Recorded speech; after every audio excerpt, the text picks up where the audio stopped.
যুক্তরাজ্যের সাধারণ নির্বাচনে টানা চতুর্থবারের মতো জিতেছেন জাতির জনক বঙ্গবন্ধু শেখ মুজিবুর রহমানের নাতনি ও শেখ রেহানার মেয়ে টিউলিপ রেজওয়ানা সিদ্দিক। তিনি মোট ভোট পেয়েছেন 23,432। তার নিকটতম প্রতিদ্বন্দ্বী কনজারভেটিভের ডন উইলিয়ামস পেয়েছেন 8,462 ভোট। 2019 সালের নির্বাচনের ভোটের চেয়ে টিউলিপের এবছরের ভোটের সংখ্যা 0.7% বেড়েছে।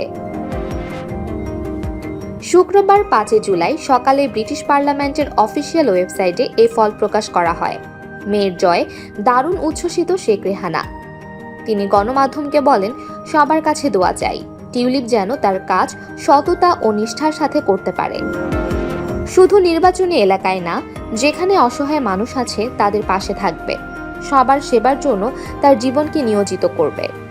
শেখ রেহানা আরও বলেন, আমি আসলে স্বপ্ন দেখিনি সে রাজনীতিতে আসুক, এটা তার নিজের ইচ্ছায়। আমি চাচ্ছিলাম সে টিচার হোক, জজ ব্যারিস্টার হোক বা অন্য কিছু হোক।